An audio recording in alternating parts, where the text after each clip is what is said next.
Hello and welcome to the Open Book channel where I talk about everything and anything writerly very, very honestly. My name is Lady Valheim, your designated open book.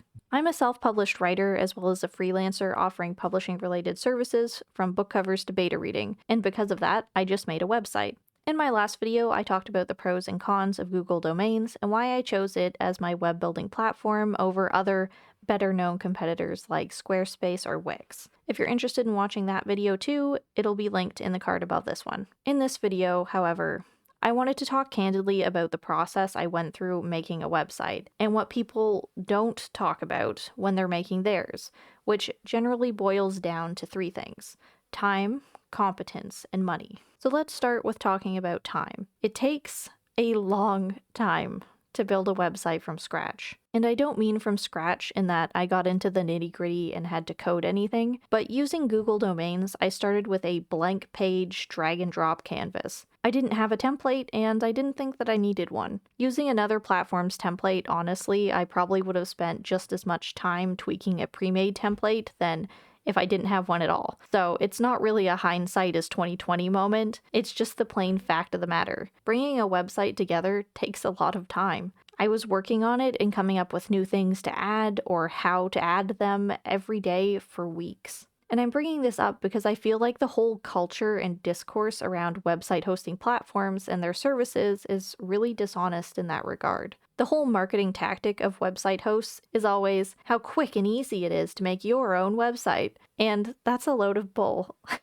I can't imagine Squarespace is actually all that much better than Google Domains because it actually has options and effects that you can add, whereas Domains doesn't. Google Domains is just a copy-paste system that you can slide around like magnets on a fridge, and it still took me forever. If I had more options and more effects to choose from, that's just asking to waste my time playing around with them needlessly forever. Because I'm a messy perfectionist, apparently. Sometimes more options are just more distractions. So in regard to time, my advice is to go into making your website without a deadline in mind, or thinking that things will magically fall into place and it'll be super fast. There's a lot of tweaking and resource gathering involved to fill a website, and if you're on a deadline to release your page, you might end up putting out something either really clunky or really barren when it comes down to crunch time because there is no rushing the sheer amount of time that it takes to bring a domain together. And I mean, take that with a grain of salt. If all you want to do is make a page to display the book covers that you've written with a redirect for readers to buy them, it shouldn't take you very long. My website took so long because I'm offering a variety of services from beta reading to social media consultation to book covers and cover wraps, and I had to come up with professional, concise descriptions of those services. My website building experience is more of a cautionary tale for creators trying to make that extra step and use their website as more than just a gallery. I took all of the text that I had to write and put on my website and I saved it in a Word document, and as you can see, it's over a dozen pages long. That's a lot of writing and editing I didn't know I was about to have to do when I started making my website, thinking that I could get it done in a week. And even if I was using a template on Squarespace or something, the amount of time and effort that I needed to put into that writing wouldn't have changed.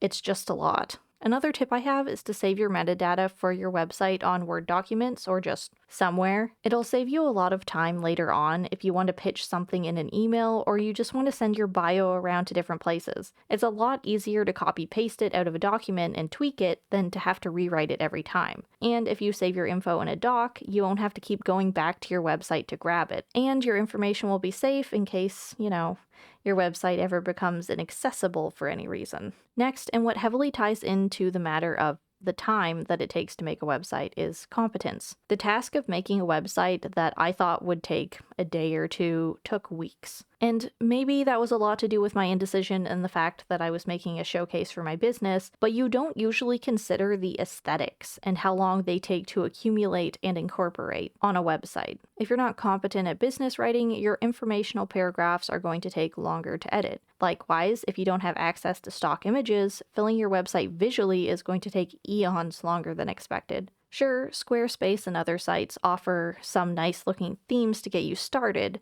But if you want to actually personalize your website, there's a lot of time spent looking for images and icons to fill in the empty space. Do you already have a brand logo or a headshot? Do you also happen to have it in a variety of sizes? You can stick it wherever you need to on the website. Do you have photos of your books or your creations or whatever it is that you're trying to showcase? Because if you don't, that's something that's going to hold up the process of making your website as you drop everything to go take a photo shoot outside in your backyard. I currently have a Canva subscription and that helped so much. I have no idea how desolate and boring my website would look if I didn't have access to those assets, and I'm not even tooting my own horn.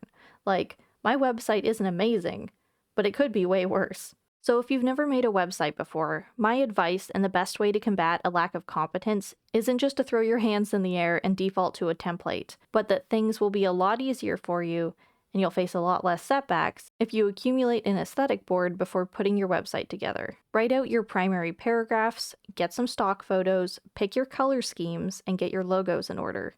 It gets really overwhelming fumbling around trying to make a website, so you can make it a lot easier on yourself by having as many assets as you can beforehand, so it's more of an experience of plugging stuff in than it is scrambling to find anything to put on your website. And of course, the last thing I want to talk about is money, because my goal going into this was to make a professional website as cheaply as possible. The whole online culture of entrepreneurs and needing to look professional with a website is really lacking in dialogue about the impact maintaining a website can have on your budget. Self-made entrepreneurs are so fixated on the presentation of success and promoting how beneficial a website is to them making sales. They're entirely blind to what the cost of hosting a website is for an average Joe, like me, and presumably like you if you're watching this. And yeah, it's exciting making a website, and like I said, the marketing for website hosts make it sound easy and awesome, and everyone and their mom is throwing around discount codes for sites like Squarespace to help you get started.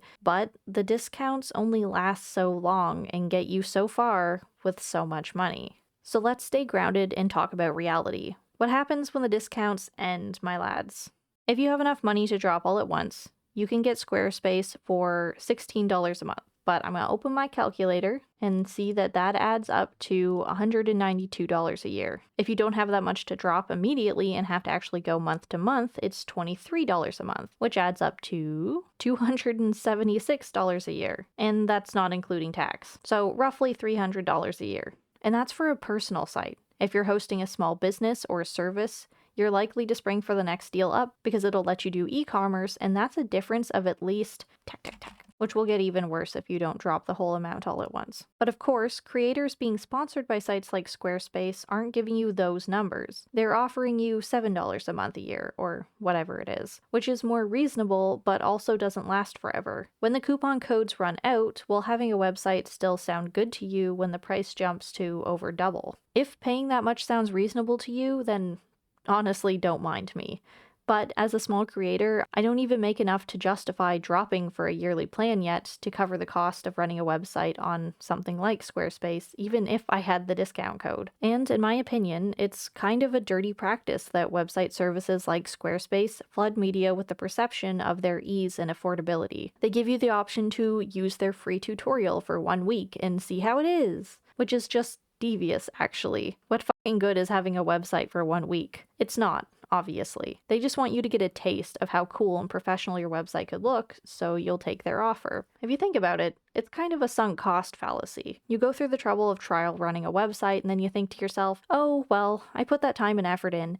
I might as well pay a little bit to keep it. Then your year-long coupon runs out, and now you're thinking, I've had this website for a year and put so much into it, I don't want it to disappear. So you get suckered into paying exponentially more money to keep it. And I do mean exponentially because the cost of services are only ever going to go up. 1 year it's $16 a month, the next year is $20 a month, and on it goes. So what I'm trying to say here is that if you're making a website, you need to look at your budget and you need to think long term. Get out the calculator and do that math. The last thing you want is to put your heart and soul and so much effort into making a website just to realize a year or two down the line that you can't justify the expense and then lose all of it. Trying to be a reasonable person, that's why I made my website on Google Domains. Because it's free and the only fluctuating cost I'm going to have to keep up with is the price of the custom domain itself, not the continual and escalating price of web hosters gouging me every month. If you're interested in the pros and cons of Google Domains as an alternative to big names like Squarespace, I highly recommend checking out my last video.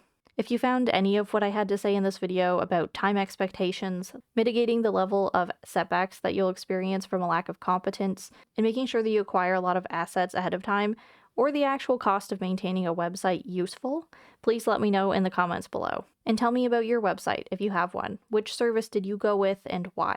I'm always curious. As always, thank you so much for watching. If you'd like to support me and this channel, you can find a link to my Ko-fi in the description below. If you're interested in any of my writing, you can find my books on Amazon under Slady Valheim. I also provide a variety of self-publishing services from beta reading to book covers, which you can find on acidicinc.ca. Thanks again, and I'll see you in the next video. Bye!